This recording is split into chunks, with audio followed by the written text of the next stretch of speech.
see. You come back to Michigan often, or? Not often enough.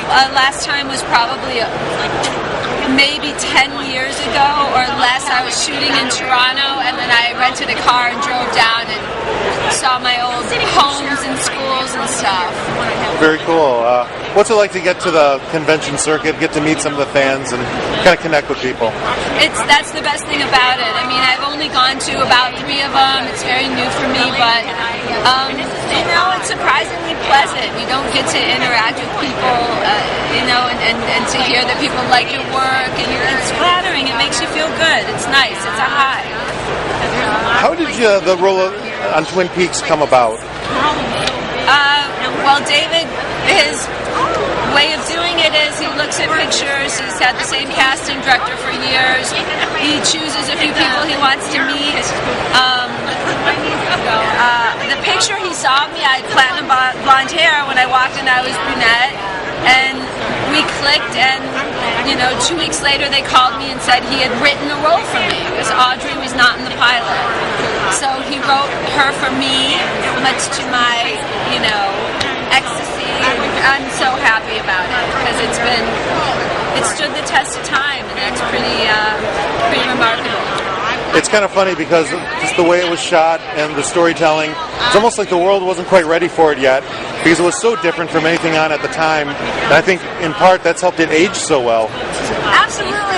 Well, first of all, it's deeply based in truth, and all of our neighborhoods had all these weird things going on. If you really are honest with yourself, and my belief is that the viewing public is always starved for something that has integrity and has truth in it, and isn't just here's the package and it's so pretty and here's a little bow and oh, it's so nice.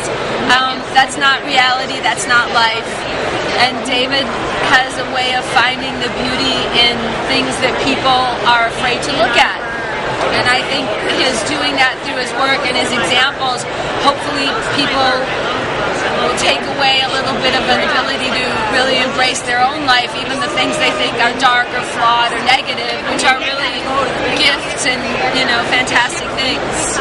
What was it like to work with a mind like David Lynch and get to know just a creative visionary like him? He's a man, you know what I mean?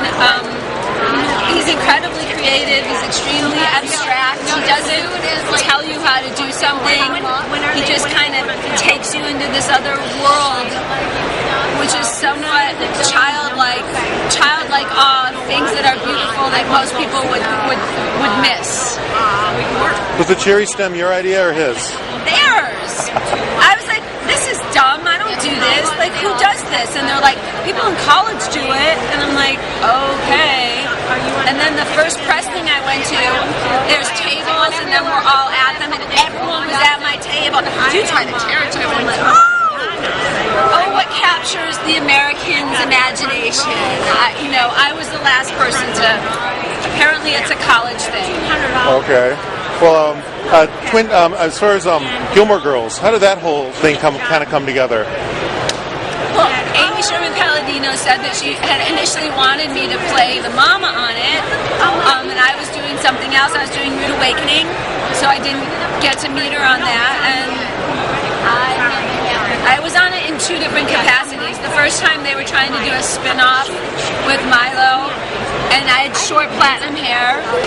I was a stepmom, this funky mama in Venice, and then she brought me back as Luke's baby mama. Right.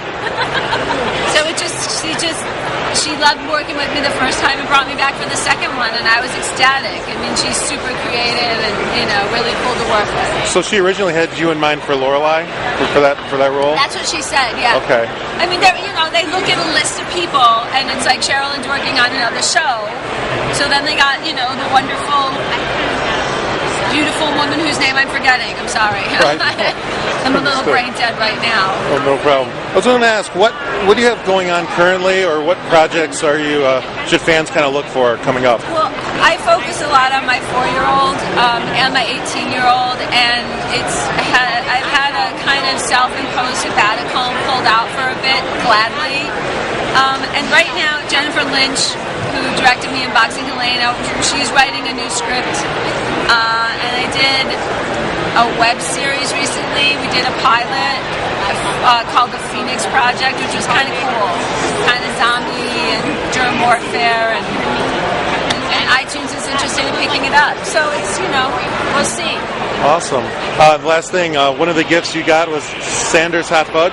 Yeah. Okay. One of your favorites? Well, I lived right across from my grandma's house. There was Woods Theater, JCPenney, Kresge, Radio Shack, Sanders. This is my life. This is my childhood. I loved it. True Michigan right there. That's awesome. Got it.